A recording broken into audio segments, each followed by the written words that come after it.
Are you feeling stuck and burned out, like you're living a version of success that doesn't feel like your own? In this episode of Lead with Spark, we're going to dive into the first step of discovering your leadership spark. It's the step that gets you closer to authentic leadership, identifying your core values. You're going to learn how value misalignment can impact your energy, your clarity, and even your work-life balance. We will dive into how defining what truly matters to you can help you lead with purpose, show up with confidence, and feel aligned in every role that you play. If you're ready to stop living on autopilot and start leading with authenticity, then this episode is for you. Welcome to the Lead with Spark podcast, the show where real women lead with authenticity, show up with presence, and live out their purpose.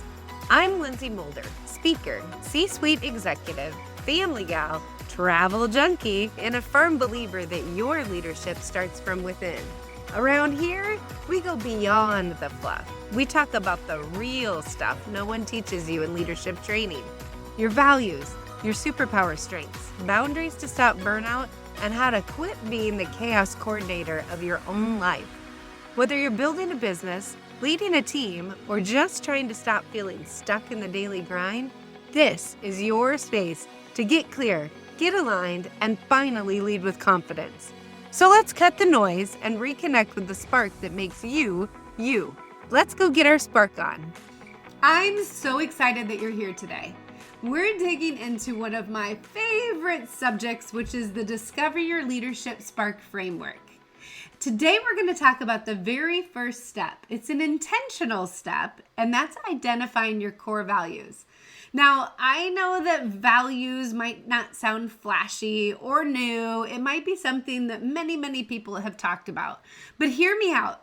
Your values are the foundation. They're the backbone. The piece that most people actually skip because they think they already know what they are. And it's the very reason they feel off and frustrated and stuck.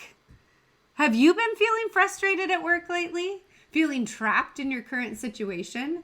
Are the pressures to do all things and be all things starting to build up? Well, there's a very good chance your values are misaligned with your current environment. And that misalignment is silently draining your energy and joy. And it has a ripple effect at work, at home, and in everything else that you do.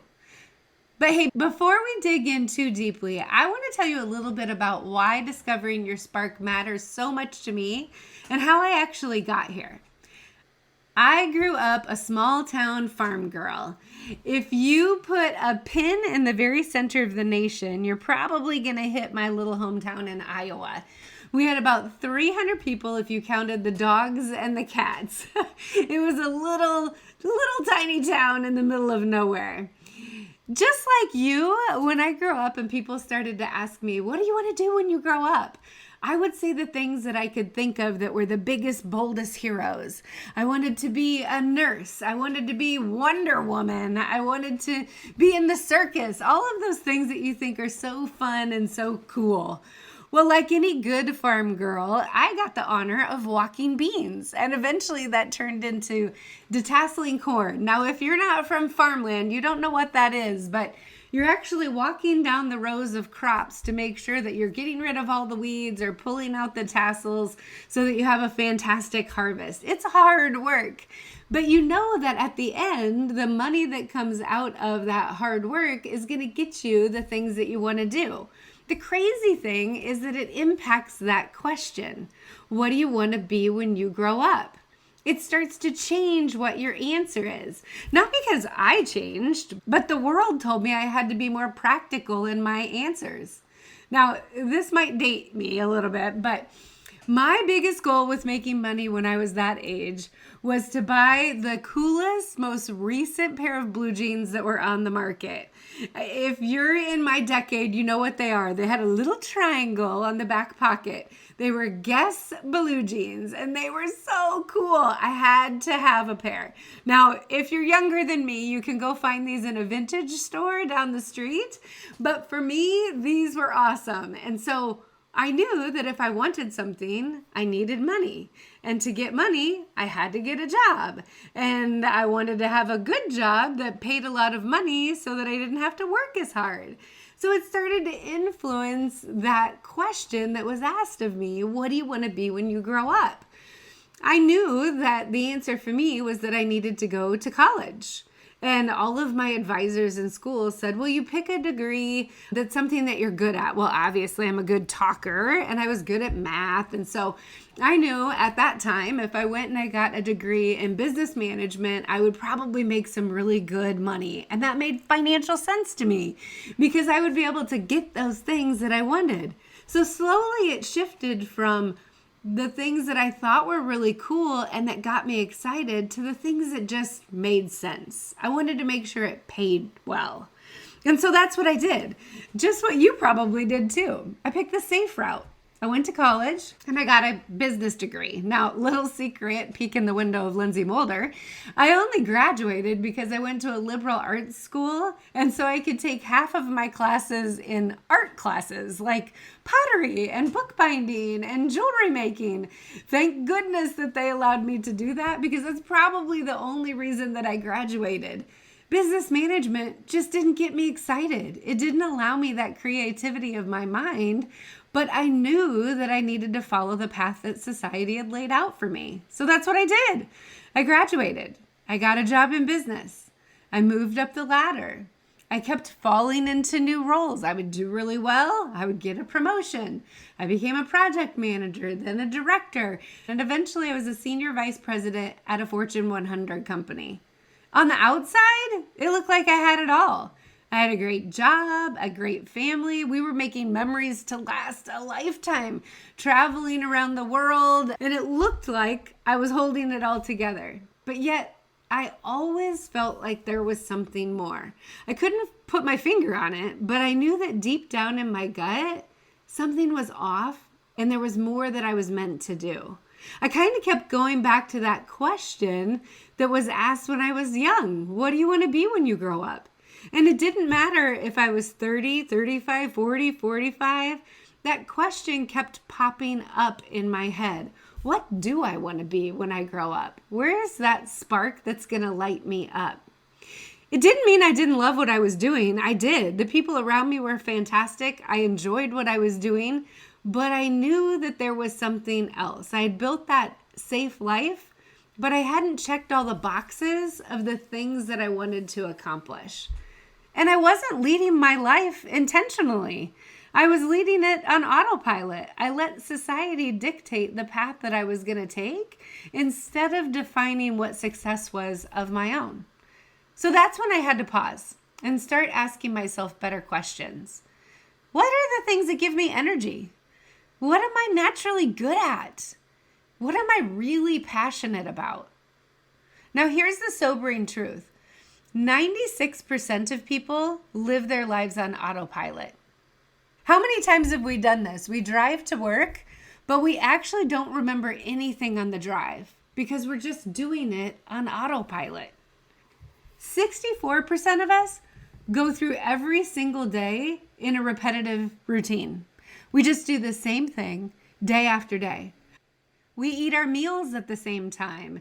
We check our social media at the same time. Everything just becomes a repetitive routine. And here's why that matters. Autopilot might feel safe, but it's not where your spark lives. Intentional living, authentic living, that's where the magic begins. Now let's bust a myth while we're at this. Your spark will not look like mine, and that's the point. Some people fulfill their spark through their 9-to-5 jobs. I get to do that now. Some people pursue it alongside a career or outside of it entirely.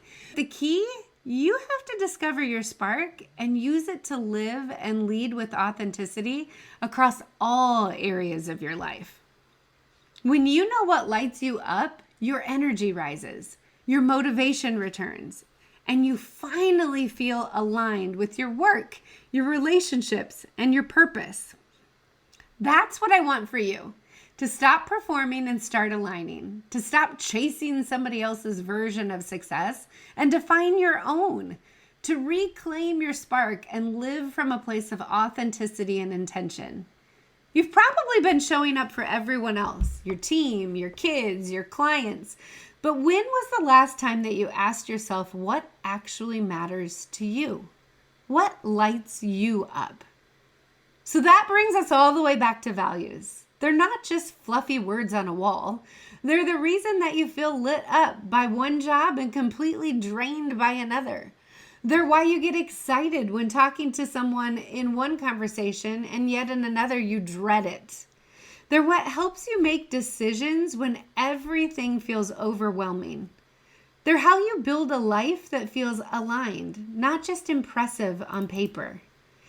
If you've been feeling tired, even after you've had a great night's sleep, or you're just snappy at that person in the office, even when nothing's technically wrong, or you just feel plain stuck, there's a good chance your values are being ignored. You see, this isn't about being broken. It's about being disconnected. And the moment that you start listening to what matters most, something inside of you starts to shift. Your values are like a compass.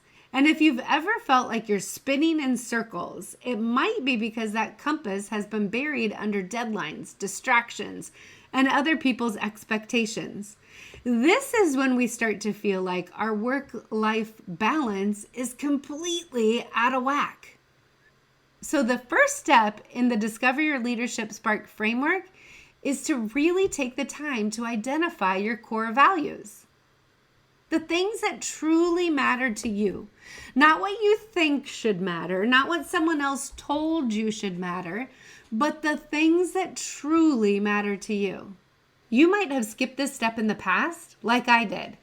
And then I realized that's kind of like building a house without a foundation. If we don't have our strong foundation in place and know what we stand for, we can't build the house on top of it. Some of our values are inherited. They're passed down through generations. I know for me personally, my grandmother passed down the value of family. She gave up so many things for her family and made sure that we all stayed connected. Sundays were some of my favorite days. We got to go to grandma's house and the whole family. And I'm telling you, I'm talking about 70 people, not just a 5-person meal. She would have everyone over. We would get to eat a big dinner. The kids would go outside. We'd play softball or we'd go down in the toy room. The dads, of course, would take a nap on the couch. And by evening time, she would pop huge bowls of popcorn for all of us to enjoy because family was important to her and she wanted to have all of us around and have us all connected. Those are the type of values that are inherited. They come from your experiences when you're little and the foundation that your parents and your grandparents and your teachers instilled in you. Others are born out of significant emotional experiences. They can be amazing experiences or they can be painful ones. Maybe you've had something significant in your life that has altered your value structure and it's caused one of them to rise to the top when it didn't used to be there. That's why going through our values every so often are really important. You live every day, which means you have new experiences every day. And so your values could be altered just a little bit and we need to bring that to the surface. Other values are modeled by people who made us feel safe or seen or heard or valued. They're the things that you start to understand when someone makes you feel a certain way and you realize, hey, that's a value that I want to make sure stays at the top of my value ladder. Even if you don't consciously think about your values, you do feel them when they're missing. They show up as frustration and everyday things that didn't used to bug you. Or all of a sudden you start telling your friends, I'm just burnt out. I just don't want to do this anymore. Your stress levels increase. For some people, depression sets in. You might feel like you're trapped and you can't find a way out. It's the sense of not knowing what's next, but knowing it's not what you've been doing. The tricky part, we often misdiagnose the cause. We try to fix the symptoms without addressing the root cause, which is just misalignment of our values. When you do live in alignment with your core values, life feels lighter. You move with more clarity. You lead with more confidence. You create true work-life balance, or as I like to say, work-life alignment that's sustainable. So today, I want you to pause. I want you to download the core values worksheet in the show notes. You're going to go through it really slowly. There's a whole lot of words there for you to look at. I don't want you to overthink, and I don't want you to pick the words that just sound good or you feel like you should be selecting. I want you to pick those values that you cannot live without. The ones that are at the very top of the list. I suggest going through and just reading them and from your gut saying, oh yeah, gotta keep it, or no, that one's not at the top. You're gonna find that you end up with a whole bunch of them checked. I don't want you to stop there though. I want you to start honing it down. So now read through the ones that you've checked and circle the top 10. Only the top 10. So it kind of goes from, yes, these are really important, to these are critical in my life. When you get down to that top 10, there's one more action. And honestly, this is where most people stop. They jot down their top words like family, respect, faith, trust. And those are all beautiful, but they're too broad. You have to define what those values actually mean to you. Otherwise, you can't protect them and you can't live by them. And you absolutely cannot communicate them. Let's take a few examples. Let's say one of your values is creativity. If you're in a role that values predictability, structure, and procedure, but you thrive in big ideas and new approaches, you'll start to feel invisible. Not because anyone's mistreating you, but because your value isn't being expressed, and that slowly chips away at your energy. Or maybe your value is connection, but your calendar is full of transactional meetings and your evenings are too busy for real conversations. You start to feel isolated, even though you're surrounded by people. This is why clarity matters. I learned this the hard way as a leader. I led my team through this exercise and felt like I had gold in my hands. I had made one major mistake though. I assumed everyone defined values the exact same way that I did. There were 3 of us that had written down the word respect. Now, the value respect to me means mutual regard. It's about dignity, kindness, fairness, where everyone deserves a voice and a seat at the table. So I led the other 2 people as if that definition was consistent for all 3 of us. But to one of my team members, they saw respect as honoring hierarchy and tradition, more about following the rules and deferring to authority, respecting their leadership. Wow, did I miss the mark with them? And the third person, they saw respect through a totally different lens.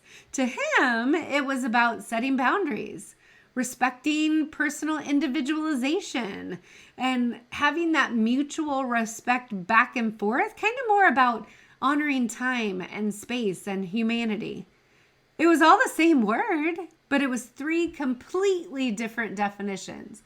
And if I would have continued leading them according to my definition, it was a miss. Even when words are the same, how we live that value can look completely different. Take my top value. My top value is family. For me, that doesn't mean spending all of my time at home with my children. In fact, I'm a better mom when I work. For me, family means being present for all of the key moments in my kid's life. It means that if the phone rings and there's an emergency, I am dropping everything to take care of my kids. It means I'm creating environments where I can listen to them, where I can show up for them. A house that's full of laughter that people want to be in and that they bring their friends to. That's what family means for me. Your definition could be different, and that's the beauty of it. Values are your personal plumb line. They're your true north. Yours are right and mine are right. Just because the definition is different doesn't make either of them wrong. But you need to know what they are to be able to move forward and discover your leadership spark. So don't just identify your values, define them. Write out what each of those top 10 or top 5, whatever number that you get to, means to you. Think about the different roles that you play in your life. Your leadership role, your role as being a partner in life, your role as being a parent or a friend or a daughter. What does that value look like in action? How will you know when you're honoring it or when you're ignoring it? Here's the truth. Once you define your values, you'll begin to see where you're out of alignment. And that awareness, that's the first spark of change. So, what do you do when you notice that you're out of alignment? Start small. You don't need to flip your whole life upside down to live authentically. Instead, create what I call micro moments of alignment. If you value growth, carve out 10 minutes to read each morning. If you value peace, turn off all of the notifications on your phone every night. If you value impact, volunteer once a month or mentor a new teammate. Try making a big difference through just tiny little shifts. And the best part, when you start making those shifts, other things start to fall into place. You gain momentum. You feel more like you. Because when you're clear on your values, authenticity becomes natural. You don't have to perform. You just show up. And the right people and opportunities begin to align around you. Your values shouldn't live in your subconscious. They should be active, known, and shared. Talk about them with your leader. Bring them up in your next team meeting. Use the worksheet as a team building activity to get to know each other better and understand how those values play out throughout your team. Share them with your partner on a date night. Go deeper because remember, for me, I've been married 22 years. My values when we got married, I didn't have kids. I didn't have all of the experiences that I have today. My values have significantly changed from 22 years ago to today. So when you reevaluate, go back and share them with your partner on date night. Because these values, they're about to become the non-negotiables that shape your spark life. We're going to dig into that in a future episode, the boundaries, your energy, your fuel. But for now, here's your invitation. Know what matters, name it, define it. You're not meant to be a chameleon. You're meant to lead with clarity and courage, and always with spark. Well, that's it for today. Thanks for being here and for doing the work to lead yourself first.